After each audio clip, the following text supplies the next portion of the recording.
I've taken you from the Imperial City's prison, first by carriage and now by boat. To the east, to Morrowind. Fear not, for I am watchful. You have been chosen.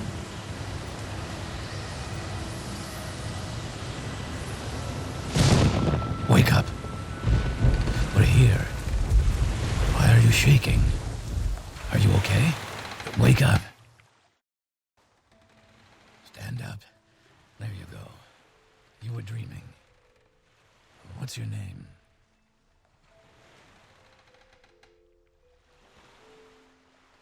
Well, not even last night's storm could wake you. I heard them say we've reached Morrowind. I'm sure they'll let us go. Quiet. Here comes the guard. This is where you get off. Come with me. Hello everyone, I'm Musical Daredevil. We just arrived at the island of Morrowind on the boat after being set free from the prison in the Imperial City. Although why we were set free we don't quite know yet. And in just a few minutes we will officially be a free man. Get yourself up on deck and let's keep this as civil as possible.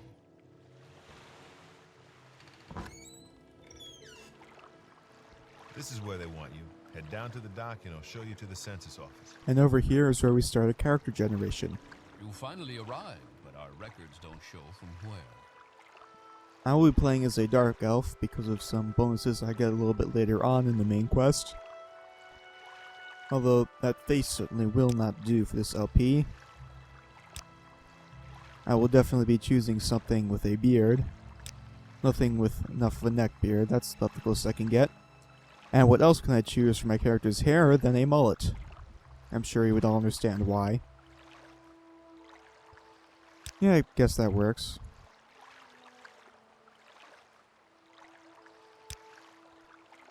Great. I'm sure you'll fit right in. Follow me up to the office and they'll finish your release. And a little bit further on through that door is where we continue our character generation. Bethesda is always trying to incorporate the character generation into their lore of the game. Ah, yes, we've been expecting you.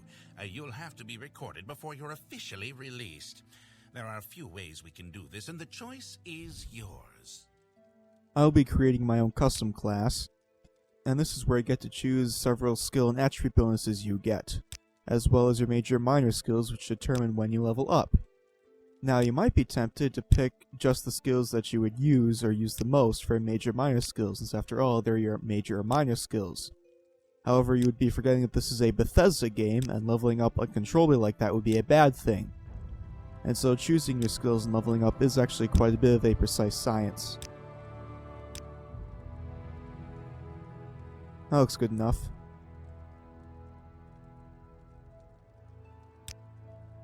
Very good. The letter that preceded you mentioned you were born under a certain sign. And what would that be? And one final bonus, I will be choosing a bonus that will increase the amount of mana I have by just a little bit. Interesting. Now, before I stamp these papers, make sure this information is correct. Yep, that looks right. You can see over there in our attributes the skill bonuses we got, as well as all of our major minor skills, and the abilities we got from that final bonus. And because I chose Destruction Healing Magic as major skills, we got a couple spells to start off with.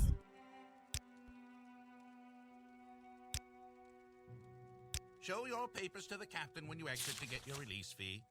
And now we have a character.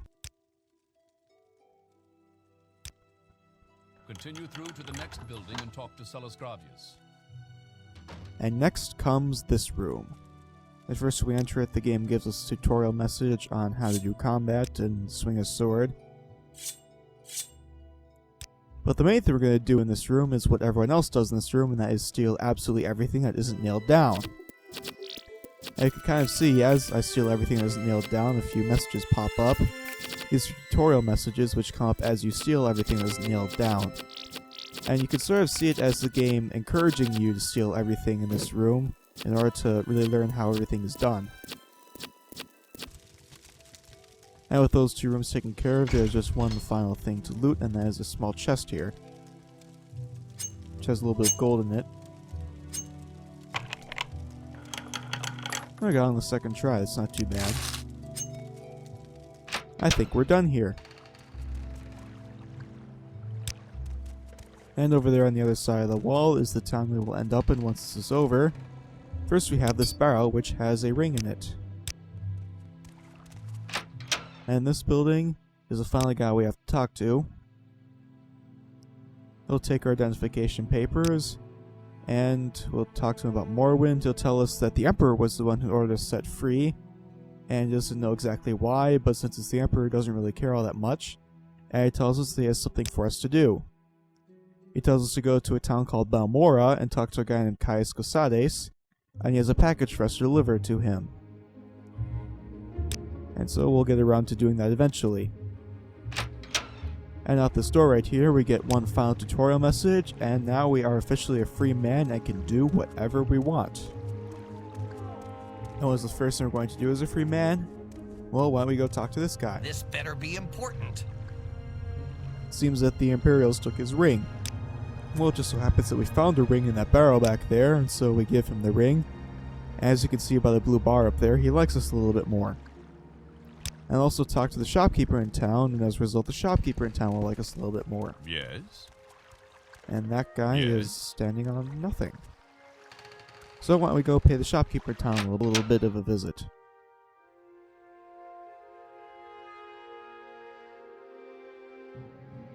Now, the nice thing about the shopkeeper is that he buys ingredients and clutter and stuff like that, so I will take absolutely everything that we stole from the tutorial place back there.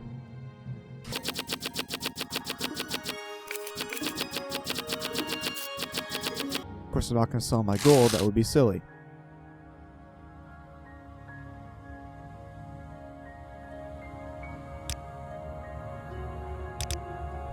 And in exchange for selling all that stuff, we will buy a better weapon.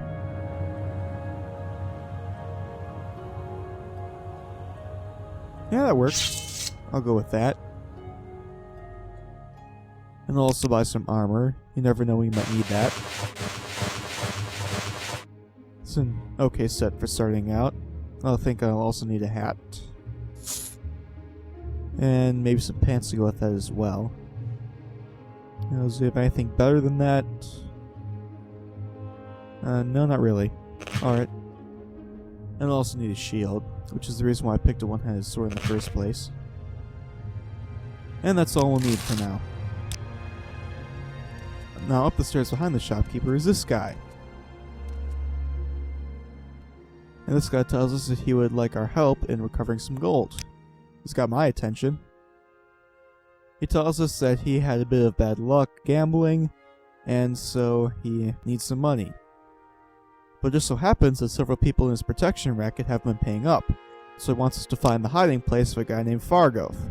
I'll tell him that we will go find it. Now, for those of you who might have been paying very close attention a couple minutes ago, you would remember that Fargoth was the guy we gave the ring to. And so, after giving him his ring and making him like us a little bit more, we are going to go steal everything from him. Or at least everything in his hiding spot. And there he is, happily strolling along. He has no idea what's coming to him. Now, what should I do next?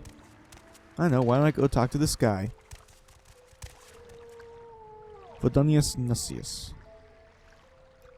When we speak to him, he tells us he'd like to give us a little advice. And that advice is when we go talk to the person riding the Stilt Strider, tell her that he sent us. What is the Stilt Strider? Well, it's that giant insect type thing you can see behind the buildings over there. And over here in Morrowind, they're used as a form of transportation. I'm sure it would be an interesting sight to see a giant insect just kind of randomly strolling into town with a person on top. And you know what? Why don't we go take a little bit of a walk outside the city? See what's out there. While we're doing that, I'll talk a little bit about where we are. We are on the southeastern corner of the island of Morrowind, in a region called the Bitter Coast. And one major characteristic of the Bitter Coast is that there are a lot of trees and a lot of swamps, as you can see by the swamp right in front of us. And there are a few towns that are in the Bitter Coast region, but for the most part it's just swamps. And that is the first time I've ever encountered a rat over here. It's interesting. Not too much of a problem though. As if I can hit him.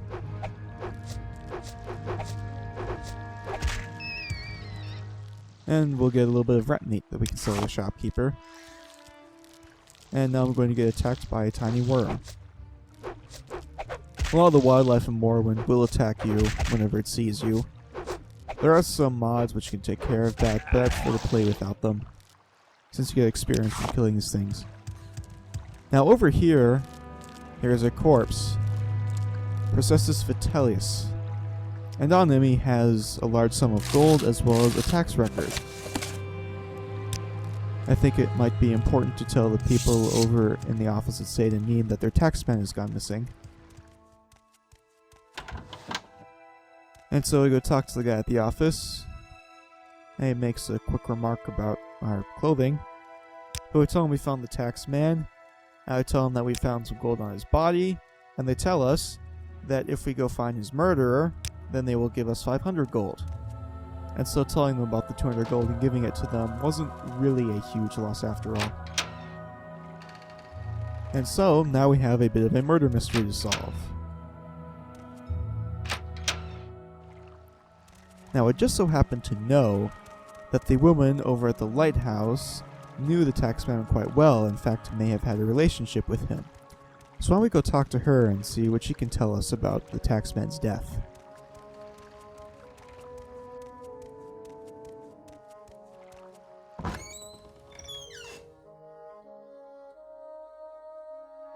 And we talk to her and tell us that we found the taxman dead.